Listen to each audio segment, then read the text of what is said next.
इस केस को सुनकर आपकी भी ये समझ में आ जाएगा कि काम वासना एक ऐसी चीज है जो हर रिश्ते को बर्बाद कर सकती है। दिल्ली के उत्तम नगर की एक चुपचाप सी गली में जुलाई 2025 की वो रात बाकी रातों से जैसे अलग लग रही थी। आराम, चैन और नींद से भरी हुई, लेकिन एक घर में दरवाजे के पीछे उस रात एक इंसान की सांसें धीरे धीरे खामोश की जा रही थी। ये कहानी है करण की, एक सीधा साधा इंसान जिसने शादी को अपना धर्म समझा, रिश्ते को इज्जत दी और अपने ही घर में सबसे बड़ा धोखा खा गया। करण की शादी सुष्मिता से हुई थी। शुरुआत में सब कुछ ठीक लग रहा था, लेकिन वक्त बीतने के साथ सुष्मिता का व्यवहार काफी ज्यादा बदल गया था। करण को समझ में नहीं आ रहा था कि आखिर सुष्मिता उससे दूरी क्यों बना रही है। उसे नहीं पता था कि उसका सबसे बड़ा दुश्मन उसके सबसे करीबी रिश्तों में से एक था, उसका खुद का चचेरा भाई राहुल। राहुल अक्सर घर आया जाया करता था। रिश्तों की आड़ में वो सुष्मिता से काफी करीब आ गया। धीरे धीरे वो रिश्ता जो एक भाई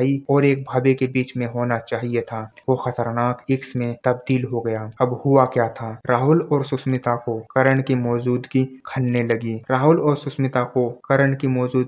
लगी। राहुल भी नहीं चाहता था कि दोनों के बीच में कोई भी सेक्सुअल रिलेशन हो। सुष्मिता और राहुल ने तय किया कि अगर उन्हें साथ में रहना है तो उन्हें करण को रास्ते से हटाना होगा, लेकिन हत्या को एक नेचुरल डेड की तरह दिखाना था ताकि किसी को भी शक न हो। अब आपके मन में आ रहा होगा कि उसने डिवोर्स क्यों नहीं लिया। उसके पीछे था एक लालच, और वो लालच था प्रॉपर्टी का। इन दोनों ने मिलकर एक काफी चालाक प्लान बनाया। सुष्मिता ने धीरे धीरे करण के खाने में नींद की गोलियां डालनी शुरू कर दी, और ये जो डोज था धीरे धीरे इंक्रीज किया जा रहा था। अब करण काफी ज्यादा सुस्त और थका हुआ रहने लगा था। हो सकता है कि उसका वर्कलोड बढ़ गया है, इस वजह से ये सब हो रहा है। लेकिन यही करण की सबसे बड़ी गलती थी, उसने इस चीज पर ध्यान नहीं दिया। 5 जुलाई 2025 की रात जब करण पूरी तरीके से बेसुध हो चुका था, इस दौरान सुष्मिता और राहुल ने मिलकर एक इलेक्ट्रिक करंट का सेटअप बनाया, जिसकी वजह से वो करण को मारने वाले थे और ये दिखाने वाले थे कि ये जो डेथ है ये इलेक्ट्रिक शॉक से हुई है या फिर हार्ट अटैक की वजह से हुई है, यानी एक एक्सीडेंट है। अगेन उन्होंने करण को काफी ज्यादा डोज में नींद की दवाई दी। जब करण बेहोश हो गया, उसके बाद उसके बेड को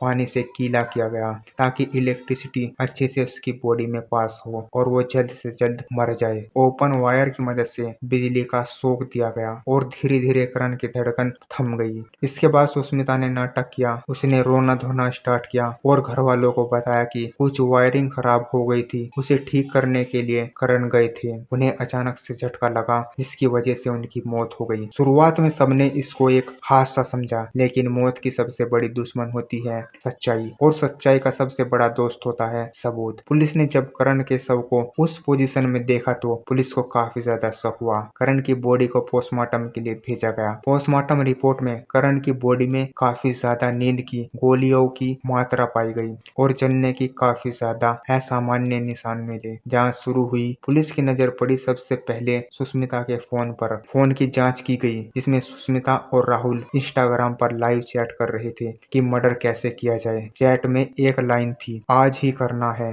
नहीं तो बहुत देर हो जाएगी। उसके बेहोश होते ही राहुल तू आ जाना। इसी लाइन ने दोनों का भंडा फोड़ दिया। राहुल को ट्रैक किया गया और वो पकड़ा गया। उससे कड़ी पूछताछ की गई और उसने अपने प्लान को एक्सेप्ट कर लिया। इसके बाद राहुल, सुष्मिता दोनों को गिरफ्तार कर लिया गया और कार्रवाई जारी है। ये सिर्फ मर्डर नहीं था, ये प्यार की आड़ में किया गया सबसे बड़ा विश्वासघात था। आज के वक्त में कोई भी रिश्ता भरोसे लायक नहीं रहा, चाहे वो आपका खुद का पार्टनर हो या फिर आपका खुद का भाई। इसलिए सतर्क रहो, अपने आसपास की चीजों को नोटिस करो और खासकर अपनी हेल्थ पर भी ध्यान दो।